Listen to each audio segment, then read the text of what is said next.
Thank you, Melissa. Brad, thanks for being here with us. And I want to start off. Your approach at Ripple is different from a lot of the other cryptocurrencies out there. You are trying to enable transactions between banks, movement of large amounts of money in a short period of time. What is the latest as far as Ripple being able to sign up banks for that vision? Well, it's really been an incredible 2018 for us. We're now signing up more than one bank to a production contract per week. So that it's really accelerated over 2017. We announced this morning that we signed the largest bank in Kuwait, the National Bank of Kuwait. So it continues to build, momentum continues to build. And the dynamic there is there's network effects. The more participants, the more value in joining. And so we're seeing that momentum build. At the same time, a lot of people, when they think of cryptocurrencies, they think of Bitcoin. You staked out arguably a different tack on that. You're trying to be useful and practical is the line that you're saying. But as I look at the charts, XRP, your currency, and Bitcoin are kind of moving very tightly correlated to one another. So what does that do to your story and the ability to sign up institutions like banks for using this for what they hope will be a stable platform? I think it's an important question. And I think from the earliest days, Ripple kind of staked out a space that said, look, we're not anti-government. We're not working against the banks. We're not trying to circumvent regulation. Instead, we're trying to work with the system. We think the blockchain revolution is really happening, can happen from within the system. It's not going to be attacking the system. So I think you're also right that there is a lot of correlation right now between the entire crypto digital asset market, and you're not seeing that differentiation. I think that's just a matter of time as people better understand the different use cases, as people better understand the utility and the problem that's being solved with these different digital assets. There's obviously been a lot of noise, a lot of hype, and I think it's incredibly important that we stay grounded in, like, what's the real problem? Who's the customer? What's the value being created by solving that problem for those customers? Brad, we're here. Nice to see you again. Yeah, good to see you. We just came off stage. Absolutely, it was very good. That was interesting. Well done. Thank you. No, thank you. Well done. There was a really loud bit of music in the background, but we got through it. We managed to talk about Nostra Vostros and your announcement today. I think, as you pointed out, the music and the thumping was all about excitement around what we're doing with XRapid. Absolutely. So, Brad Garlinghouse, CEO of Ripple, you had an announcement today. Do you want to remind us what it is? Yes, we are very excited. You know, we've seen a lot of continued investment in the XRP ecosystem, but we, Ripple, wanted to go beyond that even, and we're working with 17 universities around the world where we're funding $50 million, contributing that to those universities to further the investment in blockchain, in crypto. Yeah, this really is the workforce of the future. And I think there's so many different ways these technologies can be used to catalyze industries, to change the way global commerce is flowing. And I think using these technologies for that workforce of the future can really change the future. And this is about addressing some of the perceived centralization as well a little bit. Like you would see them running validators and things like that? Certainly some of the universities we're working with are going to be running validators.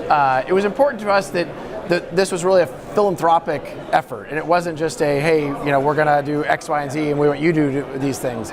It was really stepping back, and it's one of the reasons why we didn't even require the research and some of there's a Ripple fellowship launching at the University of Pennsylvania. You know, it's not even required that it's just focused on XRP. It's, look, we want to understand blockchain technologies broadly. We want to further the research and further the usage of those broadly.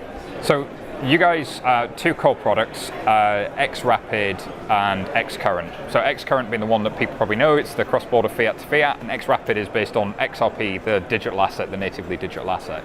So we separated those two on stage. I think we got through them. We talked about the business case for liquidity management and so on.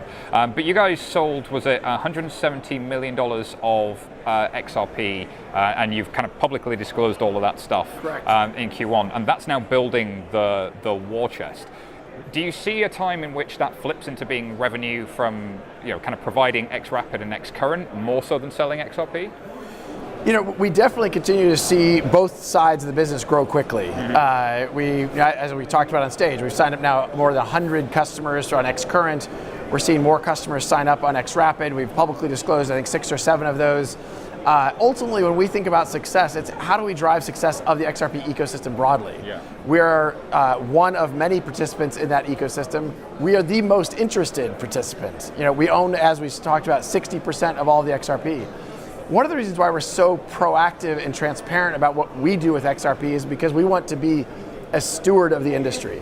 We want to make sure there's total transparency, and so we do, as you referenced, send out a quarterly report and put it out there to share exactly what we see happening in the ecosystem, what we've sold, what others are doing, what we see happening, because we want everyone to participate and benefit from that ecosystem. And so when you say everyone to participate and benefit, like pretty much anyone can buy the XRP if they were to go to a cryptocurrency exchange. So who do you think is buying the XRP?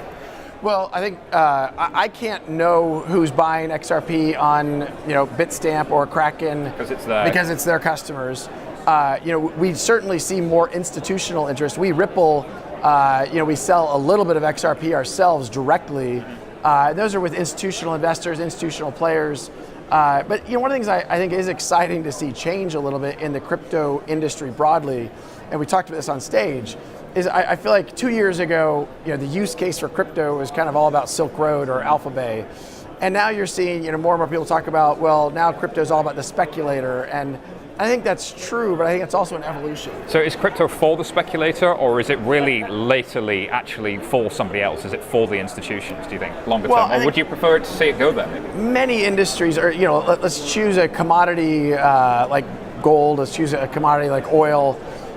Speculators are part of those ecosystems, and they're an important part because they're providing liquidity to those ecosystems. So many industries have speculators who participate.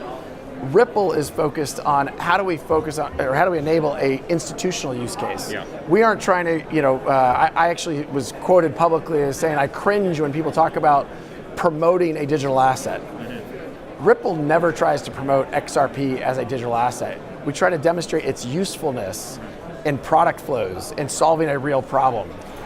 But you're in an organization, I think, where a lot of the founders have a lot of XRP.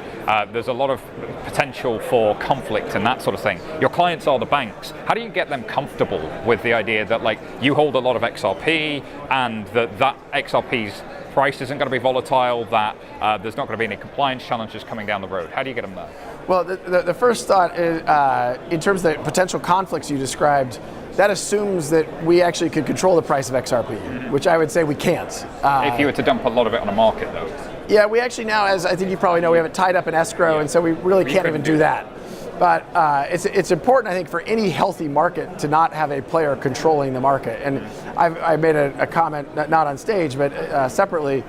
Ripple, the company, had our best quarter ever in Q1. We signed up more than a bank a week to production contracts. And production contract means that they intend to switch on Xcurrent or Xrapid? Real flows, Xcurrent or Xrapid, yes, but real flows, real money, not experiments. And what's the balance there? Is it mostly Xcurrent still? It's still mostly Xcurrent, for sure. And I think you're starting to see, we just launched Xrapid in the market, Q3, Q4 last year. So the point I wanted to make, though, is in a quarter where we had a record quarter and signed up more than a bank a week, the price of XRP went down 70%. Mm-hmm. So I think that the idea that these correlated. Look, if the whole ecosystem is successful, you and I have talked about this informally before, but I think that the problem you see in the ICO market is so many of these tokens don't have usefulness. Mm-hmm. The long-term value of any digital asset will be derived by the usefulness of that digital asset, by the utility it delivers. And there's a gap between when it's initially available and when it becomes useful. There's this period of time. Do you feel that speculators have been burned, and do you feel like there are sensible steps that the market as a whole should be taking to kind of... Have speculators been burned? Massively. There have been outright frauds, right? We've all read about these things, and I also made the comment. Experiments in blockchain or white papers are not a business model, and for those that are focused on investing in those spaces, I would offer a lot of caution.